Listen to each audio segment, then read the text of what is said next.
Night of May 28 to 29, 1453. Beneath the Theodosian walls by the gate of St. Romanus, the earth shuddered as Ottoman bombards kept striking the same scar, and with each thunderclap the gap widened. The hinge was painfully simple. After 7 weeks of pounding, a breach in the wall stopped being a wound and became an entry.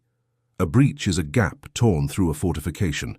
Once attackers can pass men through it, the defense shifts from holding a line to wrestling inside the city. All night the city listened to guns and drums. Constantinople's defenders, Byzantines, Genoese, Venetians, moved in short bursts between parapets, ladders and fires, because every strike loosened masonry and threw splinters. They had fought for nearly 2 months, which meant fatigue sat on every movement, and decisions came slower than at the start. Their constraints were stark, reserves were thin and poorly distributed. The inner wall behind the main curtain offered only narrow room to shuffle men, and weapons, munitions and bandages had grown scarce. Money could not conjure new troops, and morale, though brave, bent under the weight of sleepless nights. On the other side, the besiegers faced their own limits. Coordinating thousands in the dark over ditches and rubble was hard.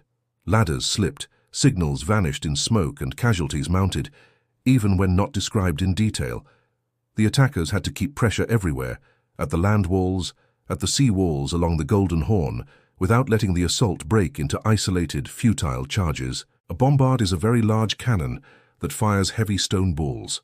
Its value comes from repeated blows at one point, which fissure mortar and push blocks out of line.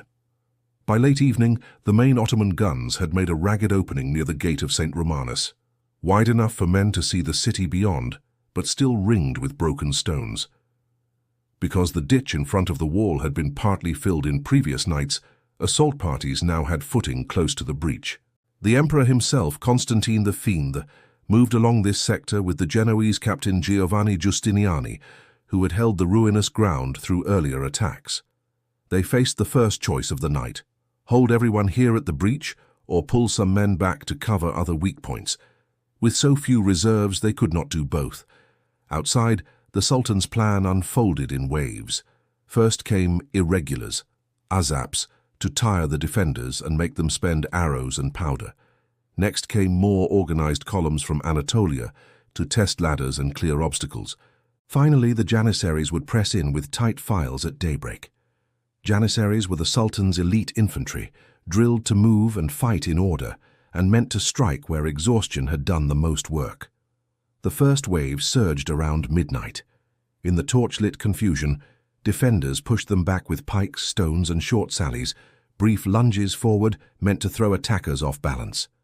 Wind carried the smoke across the ditch, which meant signals between units blurred. Inside the city, bells rang as couriers begged for 24 more men here, 50 more there, always more than the city could spare. Around the second hour after midnight, the second wave climbed and fell. Ladders snapped, shields slipped, men crowded the choke points at the breach. Because the breach lay amid rubble, footing failed, even for those who made it onto the broken rampart. The defenders had the advantage of height, but they were few, and each success cost strength they could not regain. A narrow window of calm followed. Then, sometime before dawn, accounts differ by an hour, the hinge moved. Giustiniani was wounded at the breach and had to withdraw for care. Whether the injury was grave or not, the act of leaving rippled wider than the wound. Men who had held ground shoulder to shoulder with him for weeks felt the line loosen, which meant the hard rule of sieges appeared. A thin defense cannot afford any gap in leadership.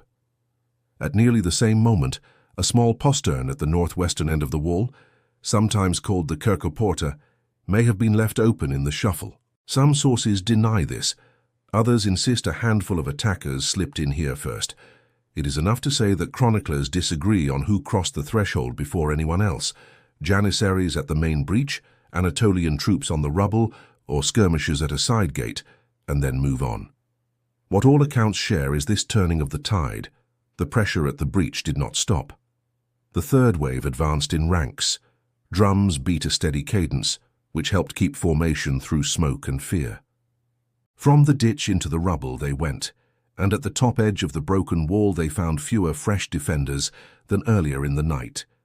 Because reserves were spent and communication inside the walls faltered, the defenders could not replace men quickly when a section sagged. They had alternatives even now. They could fall back to the inner wall and try to form a new line along streets and courtyards, buying time for the harbour fleets to evacuate leaders. Or they could throw everything into one more countercharge to push the assault back over the stones. Each choice was shaped by terrain. The inner spaces were cramped. The breach was uneven, and by morale, which had been ground down by the long night and the long siege. As first light crept in, the assault found its openings. A banner appeared above the breach, then more. In places, attackers poured through. In others, they filtered, 2 and 3 at a time, because paths over rubble were narrow and slick. The hinge statement remained true. A breach had become an entry. Next came the collapse born of small delays. Inside the walls, some defenders believed orders had been given to pull back. Others thought the orders were to hold. Language barriers among the multinational garrison added to confusion. Therefore, parts of the line withdrew while others stayed, creating islands that could be surrounded. By sunrise, the attackers had control of key towers near the gate of St. Romanus and were widening the foothold. Ottoman units fanned out along the wall to open more gates from within, which meant larger formations could enter without climbing. Meanwhile, sea assaults along the Golden Horn pinned defenders who might otherwise have rushed to the breach. The city was now fighting inside itself. From wall walks and courtyards, the battle spilled into nearby districts. The emperor, by several reports, fought on a final line and vanished in the crush. Even his end remains described in tones of uncertainty. What is certain is the sequence: a night of repeated bombardment and waves of attack, a critical wound to leadership, and, with first light, entry through the gate of St. Romanus sector. By mid-morning, the palace quarter and key squares were under new control.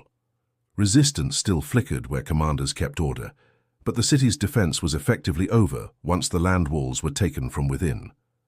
The immediate outcome was capture. Standards changed. The largest city of the eastern Mediterranean, once called New Rome, passed to the Ottomans, and the straits balance shifted in a single morning. In the longer view, the fall underlined a wider change already in motion. Gunpowder had ended the medieval wall age. The great stone belts that had repelled sieges for 1,000 years no longer guaranteed safety against sustained artillery and coordinated assault, which would soon push engineers to design low-angled, earth-filled bastions. None of this was obvious to exhausted men at the breach. They knew only the day's rhythm, gun, drum, rush, and shout, and the limits of their bodies. The defenders faced the math of scarcity: too few men to plug every hole, too little rest to make crisp decisions, too little space on the wall to rotate units. The attackers faced the math of cohesion: keep units in order, accept losses without breaking, and press the breach until it turned. Because both sides strained at their limits, small things mattered. Who moved first at dawn? Which signal carried through smoke? Which leader fell or stood? Finally, the breach became an entry, and the entry became a path for thousands. The city's fate was sealed not in one blow, but in the moment when accumulated damage opened enough space for coordinated passage. One distilled takeaway remains: when technology, time, and human endurance intersect, the decisive point may be a narrow place where persistence turns a crack into a doorway. If you found this turning point illuminating, like and subscribe for more from Vanguard Lore.